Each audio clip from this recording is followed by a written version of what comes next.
जब तक हमारे मन को विषय भोग का आधार नहीं होगा तब तक हमारे ब्रह्मचर्य पे फर्क नहीं पड़ेगा लिखित।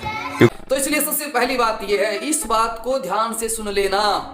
ये बात जिस जिसकी समझ में आ जाएगी वो मन के ऊपर 80% काबू पा लेगा। 80% अपने लोगों का जीवन वही रहा है ना।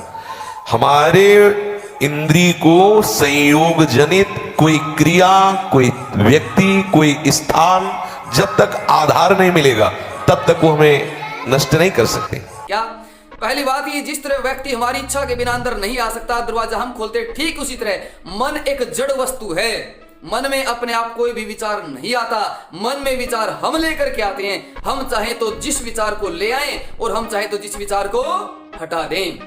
क्योंकि सांसारिक पुरुष उसका चिंतन करके विकल हो जाएगा, लेकिन उपासक का क्रास चिंतन चलता रहता है। तो हमारी इच्छा है, आप सोचो जी कैसे, देख लेना प्रैक्टिकल करके। मान लीजिए आपके मन में बुरे विचार आए हुए हैं, तुरंत उनको हटाओ और दूसरे विचार उठा लो।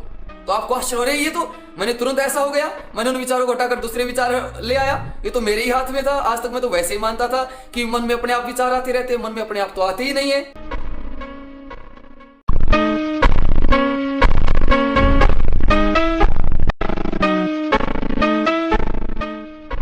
उपासक तो वही है जो उसका प्रधान भगवत चिंतन है और रपट गया तो विषय चिंतन में जाता है, तो क्रास चिंतन होता है। इसलिए वो इतना बलवान चिंतन नहीं कि उसको भ्रष्ट कर सके, पक्का समझ लेना।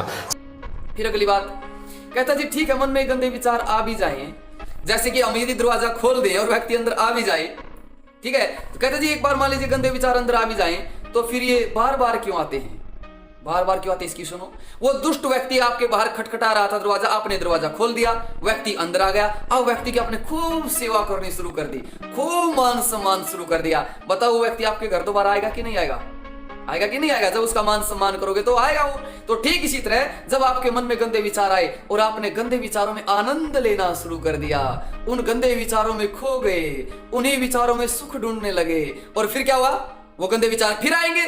तो इसलिए यदि आप गंदे विचारों में आनंद लेना शुरू करोगे तो वो विचार दोबारा आएंगे। तो फिर क्या करें, जो व्यक्ति दुष्ट व्यक्ति अंदर आ गया है, यदि आप उसका अपमान करो, उसका तिरस्कार करो, क्या वो व्यक्ति दोबारा आएगा? सबके हृदय में ऐसा क्रास चिंतन होता है, वो काटता रहता है। विकार जो है वो हमारे भजन को काटता रहता है, तो भजन जो है विकार पर हावी रहता है, दोनों का युद्ध चलता रहता है, एक दिन विजय हो जाती है।